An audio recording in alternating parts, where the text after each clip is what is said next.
네, 여러분 안녕하세요. 이정명입니다. 해가 많이 짧아졌습니다. 기온도 많이 내려갔고요. 가을이 바쁜 걸음을 재촉을 하고 있습니다. 낮에 눈을 들어 하늘을 보면 푸른 하늘이 보이고 들판의 색깔은 점차 옅어지고 있습니다. 그런데 산은 날이 갈수록 아름답습니다. 그래도 공기가 차가워지는 환절기입니다. 감기 조심하시기 바랍니다. 어느 해인가 아마 지금 정도 되었을 겁니다. 설악산에 갔는데요. 울산 바위를 보려고 버스에서 내리는 순간에 가슴이 턱 하고 막힌 적이 있었습니다. 바로 단풍의 절정인 때였습니다. 하늘의 힘이 아니고서는 만들 수 없는 그런 광경을 산은 연출하고 있었습니다. 산은 사시사철 그렇게 자연의 위대함을 표현하고 있었던 것이죠. 마침 산이라는 제목의 시를 보내주신 분이 계셔서 소개를 해드리겠습니다. 원불교 김학인 교무님께서 산이라고 하는 시조를 보내오셨습니다.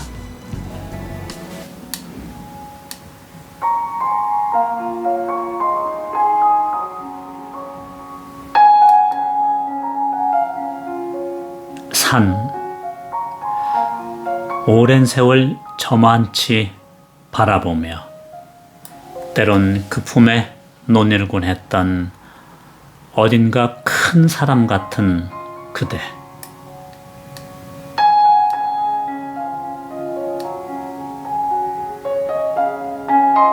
하늘에 해, 달, 별, 친구, 일천강물 춤추는 바다 두고 온갖 것 적절히 크신 은혜.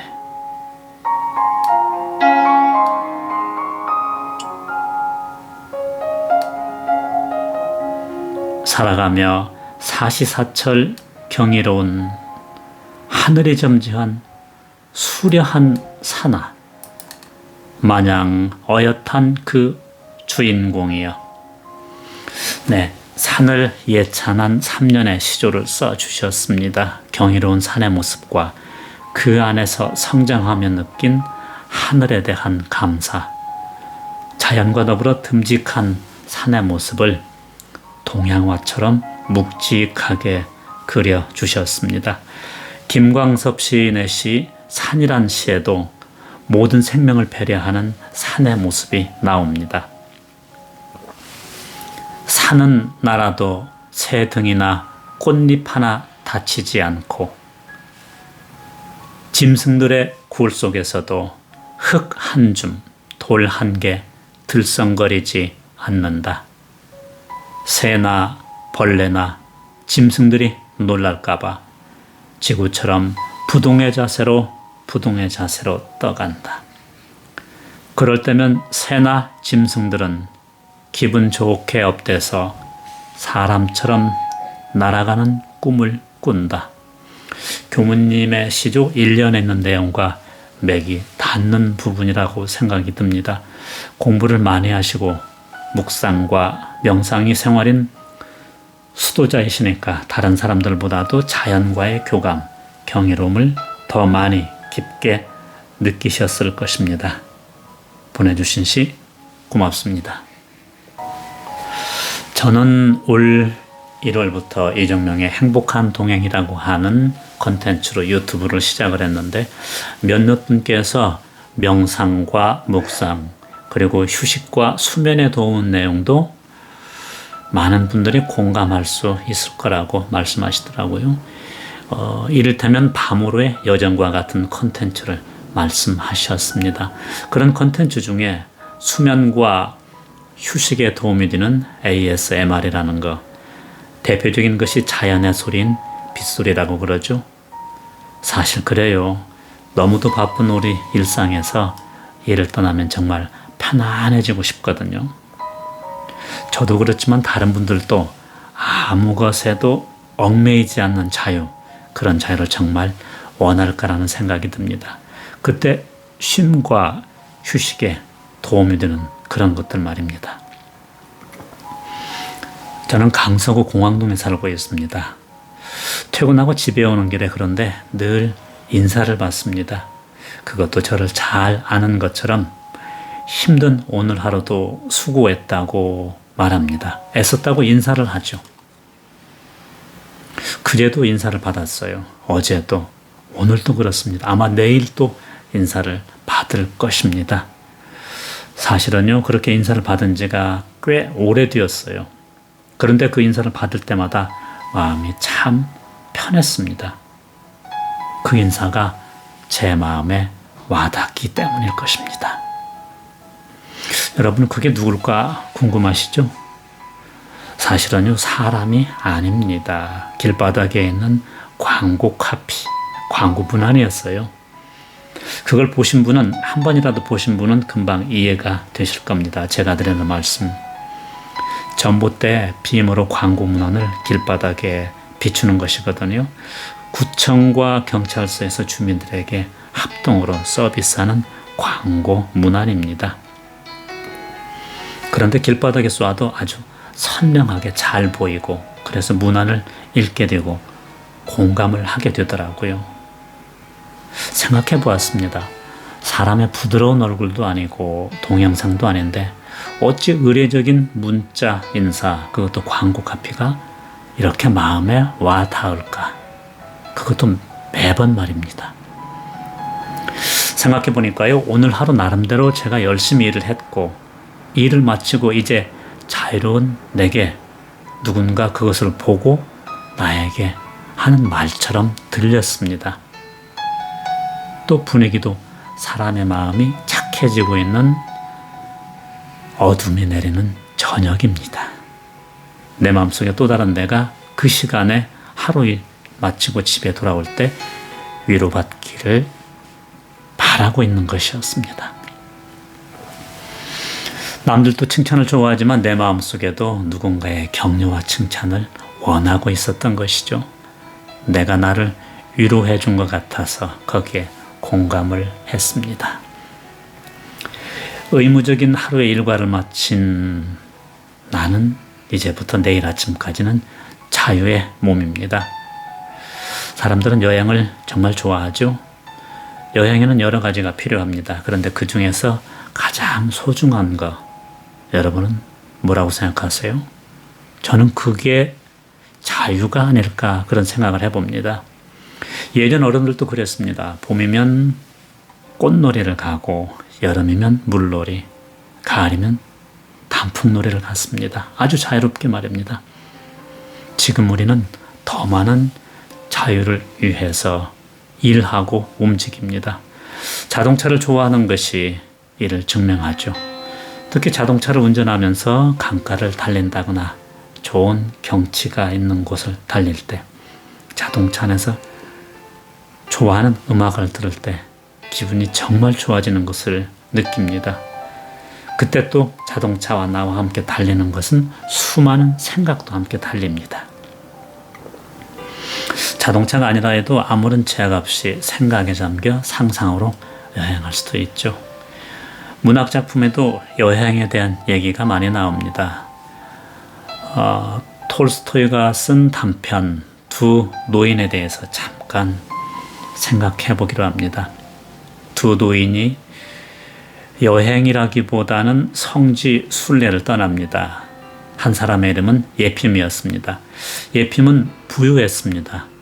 술, 담배도 하지 않고 태어나서 남에게 욕도 한 번 안 해본 엄격하고 빈틈이 없는 모범적인 생활을 하는 농부였습니다.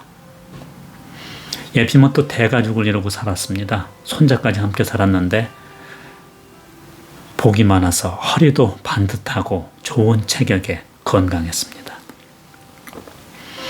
또 다른 노인의 이름은 엘리사입니다. 엘리세이. 이 엘리세이는 부자도 아니었고 그렇다고 가난하지도 않았습니다. 젊어서는 목수일을 하다가 나이 들어서는 꿀벌을 쳤습니다. 성격이 착하고 명랑한 엘리세이는 코담배도 끊지 못하고 술도 좋아했습니다. 노래도 잘 부르고 그렇게 태평하게 살았습니다. 물론 좋은 성격이니까 이웃과도 잘 지냈습니다. 그런데 외모는 조금 부족했던 것 같습니다. 작은 키, 거무스름한 피부, 곱슬곱슬한 턱수염, 그리고 머리도 좀 벗겨졌습니다. 두 사람은 오래전부터 성지 순례를 가자고 얘기를 했지만은 예핌이 너무 바빠서 차일피일 미루고 떠나지를 못하고 있었죠. 어느 명절날 다시 엘리세이가 성지 순례를 떠나자고 재촉을 하자 예핌은 또 할 일이 많다고 또 미룹니다. 이야기 끝에 예핌은 엘리세이에게 경제적인 문제를 한번 또 거론을 합니다. 팔아버린 벌통에서 꿀이 나오면 서운하지 않나 하고 묻습니다. 그러자 엘리세이가 이렇게 말합니다. 집안 형편이 어려워서 흔들리는 것보다는 영혼의 질서가 흔들리면 더 속상하다고 말합니다. 그 말을 듣고 드디어 예핌도 순례를 떠나기로 결정을 합니다. 엘리세이는 돈이나 현실보다도 영혼에 대해서 크게 생각을 한 것이죠. 엘리세이는 부유한 예핌과 다르게 벌통도 팔고 가족들이 도와줘 겨우 여행 경비를 마련할 수가 있었습니다. 드디어 순례에 나선 지 5주일 되는 어느 날입니다. 엘리세이는 목이 말라 한 농가에 들어가 물을 얻어 마시러 가면서 예핌에게 물을 마시러 같이 가자고 하지만 예핌은 괜찮다고 먼저 갑니다. 엘리세이도 예핌에게 뒤따라갈 테니 먼저 가라고 말합니다. 그리고 한 집을 찾아갔습니다.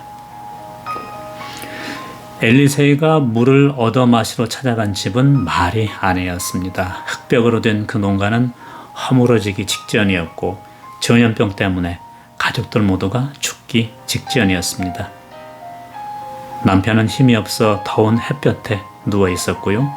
아내는 전염병으로 신음을 하고 있었고 애들은 배가 고파 울고 있었습니다. 조금 상한 할머니는 이 일을 해결할 엄두를 내지 못하고 있었습니다. 엘리세이가 물을 얻어 마시고자 했지만 할머니는 물을 떠올 사람도 없고 물통도 없다고 하면서 직접 우물에 가서 마시라고 말을 합니다. 할 수 없이 엘리세이는 우물에 가서 물을 떠다 자신도 마셨지만 가족들에게 주고 가지고 갔던 빵을 떼어주고 수프를 끓이면서 그 가족들을 보살피게 됩니다. 그리고 가게에 가서 밀가루와 버터를 사다가 찬장을 채우고 그 집 살림을 도우면서 3일을 보냅니다. 그런데 거기서 끝이 아니었습니다. 땅이 저당 잡혀 있어서 일거리도 없고 먹을 것도 없고 자신이 만약 여기를 떠나게 되면 그 집안 사람들은 다시 굶주리고 병들어 모두 죽을 것 같다는 그런 생각이 듭니다. 물론 친구를 빨리 따라가야 한다는 그런 생각도 있습니다. 하지만 그는 하는 수 없이 그 가족을 위해서 저당을 풀어주고 젖소와 짐수레와 밀가루까지 사줍니다.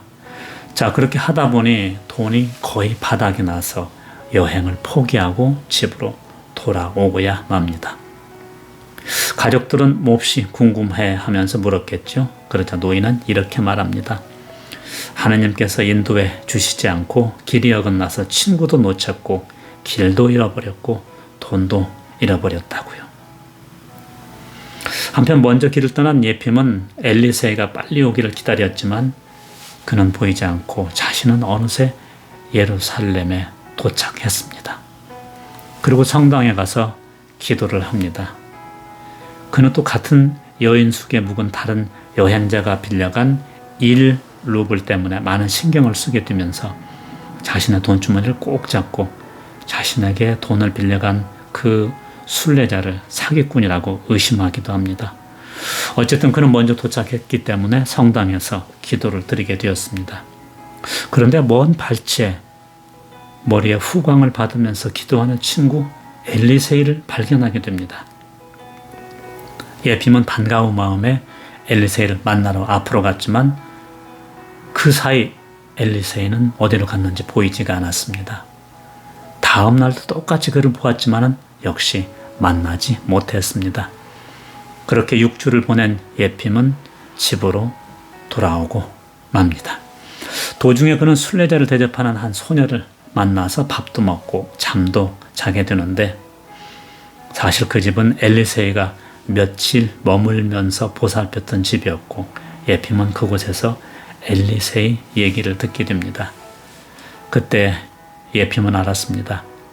엘리세의 영혼이 예루살렘에 온 것을요. 1년 만에 집으로 돌아온 예피몬은 엘리세에게 말합니다. 나는 몸은 다녀왔지만 영혼이 다녀왔는지 누가 알겠나? 정작 다른 사람이 갔다 왔는지도 알 수 없지. 그렇게 말합니다. 엘리세의 몸은 순례를 못 갔지만은 영혼은 다녀왔다는 말입니다. 예피몬은 친구가 정말로 하느님이 원하시는 일을 한 것을 알았습니다. 저는 두 도인을 읽으면서 성경에 착한 사마리아 사람이 생각이 났습니다. 강도 만난 사람을 구해주는 것은 당시에 무시당하고 살던 사마리아 사람이었습니다. 톨스토이의 작품에서는 인간의 진정한 사랑에 대해서 자주 언급을 합니다. 나를 아끼고 용기를 주고 사랑하는 것 역시 하느님이 원하는 일일 것입니다. 로버트 프로스트의 두 갈래 길이라는 시가 있습니다.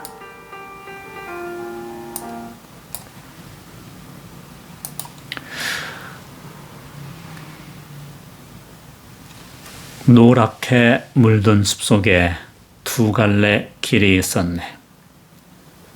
안타깝게도 두 길을 다 가지 못하는 서운함에 한 길이 숲을 뒤로 구부러져 보이지 않는 곳까지 멀리 굽어보며 한참을 서 있었네.